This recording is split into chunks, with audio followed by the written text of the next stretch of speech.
माना अगम अगाध सिंधु है, संघर्षों का पार नहीं है। माना अगम अगाध सिंधु है, संघर्षों का पार नहीं है, किंतु डूबना मझधारों में साहस को स्वीकार नहीं है। शुभ संध्या। यहाँ पधारे समस्त श्रोतागण, समस्त अतिथिगण और मेरे फेलो टॉपर्स। मैं ये मानता हूँ कि यूपीएससी एक बिलीफ का गेम है, भरोसे का। भरोसा पहला अपने आप पर, क्योंकि आप ये एग्जाम देने वाले हो। इस एग्जाम की सक्सेस और फेलियर सबकी रिस्पॉन्सिबिलिटी आपकी है। आपको प्रीलिम्स देना है, आपको मेंस देना है, आपको इंटरव्यू देना है। जब तक आपको अपने आप पर भरोसा नहीं होगा, आप इस एग्जाम में कभी सक्सीड नहीं कर सकते। अगर भरोसा नहीं है, कॉन्फिडेंस नहीं है, तो आते हुए सवाल को भी आप गलत टिक करोगे, और भरोसा है तो तुक्के भी सही जाएंगे।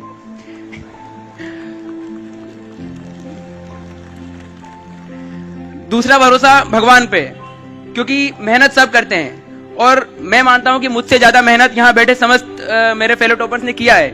पर मुझे ये 93 रैंक हासिल हुई है पहले ही अटेम्प्ट में। इसका श्रेय मैं पूरा भगवान को दूंगा, क्योंकि मेहनत में भले अगर गलत डायरेक्शन में भी हो, उनके यहाँ सब काउंट होता है। अगर मैंने गलत डायरेक्शन में मेहनत की है तो भी अगर मैंने मेहनत की है तो मुझे सफलता मिलेगी। तो मेहनत करो, लेकिन मेहनत के साथ भगवान पे भरोसा भी रखो। तीसरा भरोसा हमें मार्गदर्शन देने वाले समस्त प्राध्यापकों पे हमें होना चाहिए। जो सीख वो हमें दे रहे हैं, जो शिक्षा वो हमें दे रहे हैं, उसे पूर्ण रूप से ग्रहण करें और पूर्ण रूप से पालन करें। दुर्योधन अंतिम दिन तक जीत सकता था युद्ध में, पर उसके हार का कारण यह था कि वो अपने बड़ों की बात कभी नहीं मानता था। उसने भीष्म पितामह की बात नहीं मानी, द्रोणाचार्य की बात नहीं मानी, अंततः अपनी मां गांधारी की भी बात नहीं मानी। गांधारी ने उससे कहा था कि जाओ गंगा में स्नान करके आओ, जिस भी नदी में, नदी मुझे याद नहीं है, नदी में स्नान करके आओ और मेरे सामने नग्न रूप में आके खड़े हो जाओ, जैसे एक बालक अपनी माँ के सामने खड़ा होता है। पर दुर्योधन अपने एक अज्ञानतावश श्री कृष्ण जी उसे रास्ते में मिल गए, तो श्री कृष्ण जी ने उसकी अज्ञानता का फायदा उठा लिया और उससे कहा कि नग्न वेश में कौन अपनी माँ के सामने जा सकता है, कम से कम केला तो लपेट लो। तो केले का जो पत्ता होता है वो उसने लपेट लिया और तब वो अपनी माँ के सामने गया। उसकी माँ ने, जिसने पूरे जीवन भर अपने आंख पर पट्टी बांध रखी थी, वो पट्टी पहली बार अपने बेटे के शरीर को वज्र का बनाने के लिए उसने अपनी आंख की पट्टी खोली और अपनी आंख में जितनी भी उसकी शक्ति थी, जो पवित्रता थी, जो सतीत्व था, उससे अपने बेटे के पूरे शरीर को वज्र का बना दिया। परंतु जो भाग उसने केले के पत्ते से ढक रखा था वो केवल दुर्बल ही रह गया।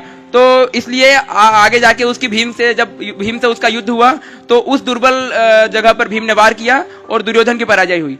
तो अपने बड़ों का कहना यदि उसने मान लिया होता तो दुर्योधन 18वें दिन नहीं, पहले दिन ही जीत गया होता। तो हमेशा आपके बड़े जो भी आपको समझाइश दें या आपके मार्गदर्शक जो भी आपको बताएं, उनका पूर्ण रूप से पालन करें और अपनी समझाइश उसमें लगाने की कोशिश मत करें।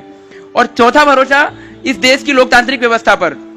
मैं एक बहुत हम्बल बैकग्राउंड से आता हूँ। मेरे पापा पेट्रोल पंप पे काम करते थे, अब वो नहीं करते हैं। तो उसके बाद भी यदि मुझे ये सक्सेस मिली है तो मैं इसका श्रेय अपनी कंट्री की डेमोक्रेटिक स्ट्रक्चर को भी देना चाहता हूँ, क्योंकि हमारी कंट्री का लोकतांत्रिक व्यवस्था ऐसी है जिसमें मेरे जैसे व्यक्ति को और मुझसे भी कई अधिक निर्धन व्यक्तियों को भी ये मंच मिलता है जहां मैं आपको संबोधित कर पा रहा हूं इतनी कम आयु में।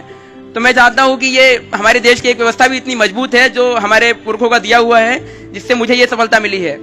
और आखिरी में तो मैं यही कहूंगा कि अपने आप को कभी अंडर एस्टिमेट मत करें, क्योंकि ये तो एक केवल यूपीएससी की एग्जाम है। मनुष्य में तो वो ताकत होती है कि पर्वत को तोड़ सकता है, पत्थर को पिघलाकर पानी बना सकता है। तो यूपीएससी तो केवल एक छोटा सा एग्जाम है। हाँ, इसे कई लोग क्लियर नहीं कर पाते हैं, कई लोग क्लियर कर लेते हैं, कई लोग फर्स्ट अटेम्प्ट में, कई लोग 6th अटेम्प्ट में, पर क्लियर होता है। और हो सकता है कि जिंदगी ने आपके लिए कुछ अच्छा सोच रखा हो। Everything happens for a good reason. आपके लिए कुछ अच्छा सोचा हो, इसलिए हो सकता है आप इस एग्जाम में सक्सीड नहीं कर पा रहे हो, पर भरोसा रखो। और मुझे भरोसा है आप पे और मुझ पे। आप पे इसलिए क्योंकि ये मराठाओं का एक संघर्ष का प्रतीक है पुणे। सिंहगढ़ के किले से आप प्रेरणा लो, शिवाजी से प्रेरणा लो, पेशवा बाजीराव से प्रेरणा लो और सिंहगढ़ के किले से प्रेरणा लो। मुझसे और हमसे प्रेरणा लेने की आवश्यकता नहीं है। ये पुणे आपको बहुत प्रेरणा दे सकती है। तो आप तो खुद पुणे के वासी हो, तो पुणे से प्रेरणा लो और इस एग्जाम में सक्सीड करो। और दूसरा भरोसा मुझे अपने आप पर है कि मैं एक सच्चा और अच्छा अधिकारी बन के दिखाऊंगा। मुझे किसी चीज का लोभ नहीं है। मैं केवल और केवल जनता के लिए ही काम करूंगा।